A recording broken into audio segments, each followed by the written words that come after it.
ਇਹ ਬੜੀ ਮਜ਼ੇ ਦੀ ਗੱਲ ਆ ਤੇ ਤੁਸੀਂ ਮੈਨੂੰ ਇਹਦਾ ਜਵਾਬ ਜ਼ਰੂਰ ਦੇਣਾ ਕਿ WhatsApp ਨੰਬਰ ਦਿੱਤੇ ਬਿਨਾ ਵਿਆਹ ਹੋ ਸਕਦਾ ਵਾ, ਪਿਆਰ ਹੋ ਸਕਦਾ ਵਾ ਕਿ ਨਹੀਂ। ਇਹ ਮੈਂ ਇਸ ਲਈ ਪੁੱਛ ਰਹੀ ਹਾਂ ਕਿ ਇੱਕ ਬੰਦਾ ਮੇਰੀ ਨਾਲ ਫਰੈਂਡ ਲਿਸਟ ਦੇ ਵਿੱਚ ਸੀਗਾ, ਠੀਕ ਆ, ਤੇ ਉਹ ਕਹਿੰਦਾ ਵੀ ਮੈਨੂੰ ਤੇਰੇ ਨਾਲ ਪਿਆਰ ਹੋ ਗਿਆ। ਮੈਂ ਕਿਹਾ ਸਹੀ ਆ ਬਈ, ਤੈਨੂੰ ਮੇਰੇ ਨਾਲ ਪਿਆਰ ਹੋ ਗਿਆ, ਤੂੰ ਸਾਡੇ ਘਰ ਰਿਸ਼ਤਾ ਭੇਜ ਦੇ। ਗੱਲ ਸਿੱਧੀ ਜਿਹੜੀ ਆ। ਕਹਿੰਦਾ ਵੀ ਮੈਂ ਰਿਸ਼ਤਾ ਤੇ ਭੇਜ ਦੂੰਗਾ ਤੇ ਮੈਨੂੰ ਯਕੀਨ ਨਹੀਂ ਹੈਗਾ ਵੀ ਤੂੰ ਮੇਰੇ ਨਾਲ ਪਿਆਰ ਕਰਦੀ ਆ।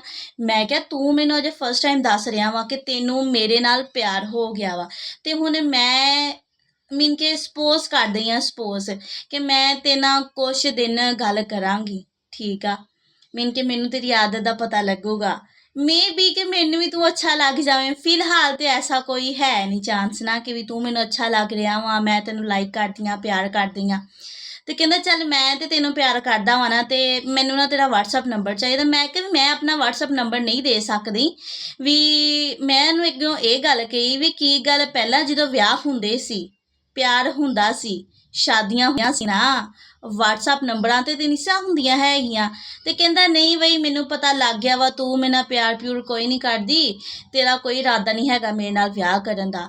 ਅੱਛਾ, ਤੇ ਹੁਣ ਤੁਸੀਂ ਮੈਨੂੰ ਕਮੈਂਟ ਦੇ ਵਿੱਚ ਦੱਸਣਾ ਵਾ ਵੀ ਪਿਆਰ ਕਰਨ ਵਾਸਤੇ, ਸ਼ਾਦੀ ਕਰਨ ਵਾਸਤੇ WhatsApp ਨੰਬਰ ਦਾ ਅਗਲੇ ਬੰਦੇ ਨੂੰ ਦੇਣਾ ਜ਼ਰੂਰੀ ਆ?